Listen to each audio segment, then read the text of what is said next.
Welcome into Collegiate Sports Connect. I'm Brian Fisher with D1 Ticker and D1 Extra, and pleased to be joined now by Kyle Rowland of the Toledo Blade. In your neck of the woods, Kyle, a big news story coming out of the athletic department is Mike O'Brien coming up on his retirement in April as the official term from the school. Your general thoughts on what this search is going to be like for the Rockets, as it seems like they're just getting started on this process. Yeah, I mean, first off, I think I don't know. I mean, obviously you can do things behind the scenes or whatever, but I mean, the retirement was announced almost a year ago, 11 months ago. It just seems like it's kind of maybe not gone as fast as it could have or should have.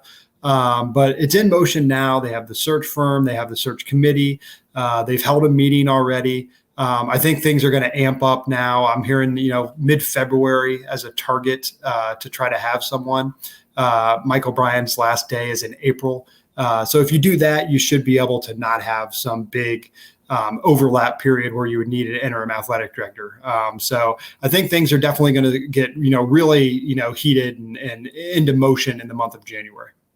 Now, it has been nearly 2 decades since they've actually embarked on a search. Who are maybe the key players involved in searching for the next athletic director at Toledo? Sorry, I mean, do you mean from the Toledo standpoint? The people searching? From Toledo standpoint, from who at the university is really kind of involved in making this decision. I know they had that search committee that they've named, but in terms of behind the scenes, who's ultimately going to pull the trigger on this hire? Yeah, so I mean, just like any search, I mean, obviously, like the president of the university has a big part. People on the board of trustees, board chairman, people like that. I mean, obviously, my colleague Dave Briggs and I wrote the story a few months ago, kind of about how the whole Mike O'Brien situation went down.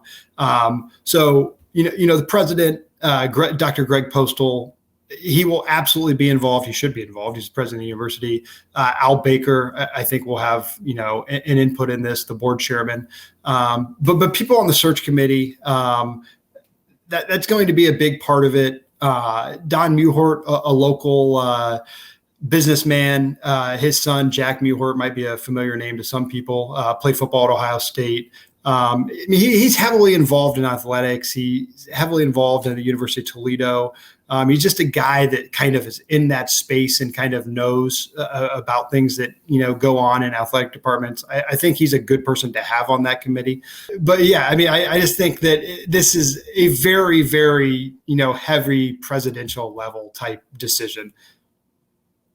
And it's unique because obviously Western Michigan has come open and filled their spot. Are the Rockets maybe feeling a little bit more of pressure to just kind of nail this hire, knowing what it means in the near future? We've already gone through a round of realignment. There's been talk of MAC expansion. Certainly, it seems like whoever that next AD is going to have to get their hands wet in terms of not only turning around the department, but certainly making sure that Toledo is set for the future.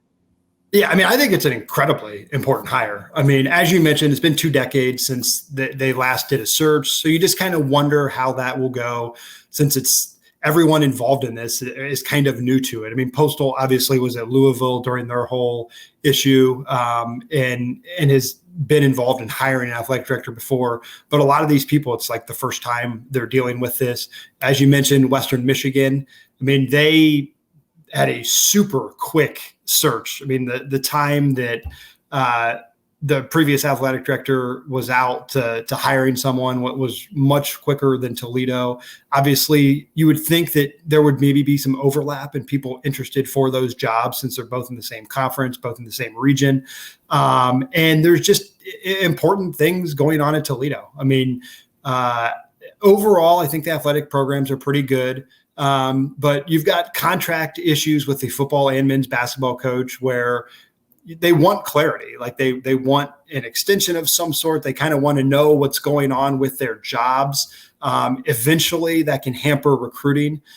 So, I mean, I think men's basketball and football are like the second whoever they hire gets in office, like those need to be addressed and something needs to happen. So I think, yeah, as you mentioned, a monumental decision for the powers to be at the University of Toledo.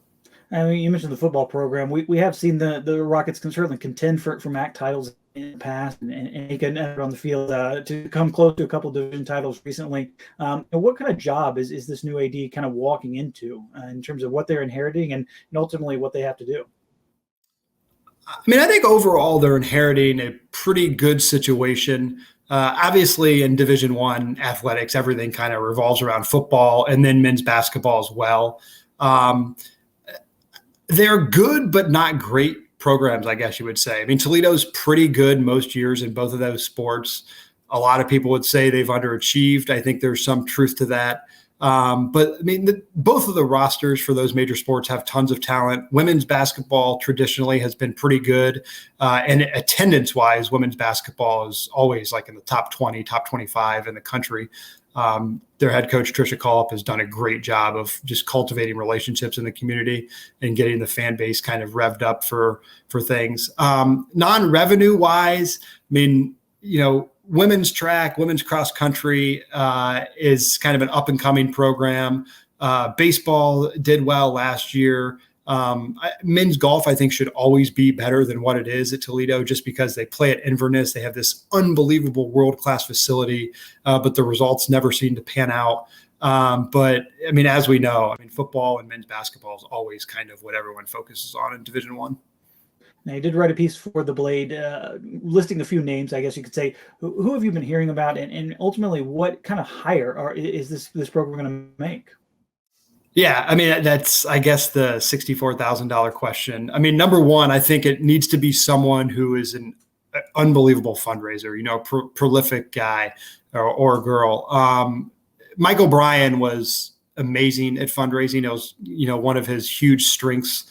That's obviously big at any AD job in the country, but I think it's especially important at a school like Toledo that just doesn't have the resources of all these other universities. I mean, it's a MAC program. It's a little smaller, a little bit of a commuter school that's kind of changed somewhat, but developing those relationships with boosters and companies is very important. So I think that's going to be big for whoever they hire. And the piece I wrote about, I named, a handful of people I thought would be candidates. And a lot of them, I was talking to people around the industry and kind of what was going on at Toledo. And all of them have, had kind of a fundraising role at some point. I think the most intriguing candidate is Brian Blair at Washington State. He just kind of crosses all the boxes of what you would want in an athletic director. I think Brandy Stewart at Texas Tech is another person who is, very intriguing for this job. But the one thing I would assume that they will, and this is just my pure statement, it seems like they will not hire a sitting athletic director. It seems like it would be, a job where, a deputy or a number two at, maybe a Power 5 school would be, take their first athletic director job. And I think Toledo AD is an unbelievable job. I think it is maybe the best in the MAC. Toledo's got great resources. You're in a big city. Location-wise, with the rest of the MAC, it's centrally located. I just think there's a lot of pluses to go with this job.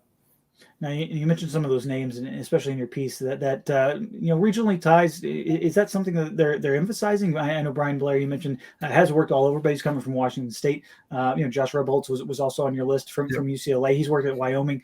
Is regional ties to the Midwest maybe a bit of a priority, or is that just something that it's going to be one of those line items that they might consider in the search?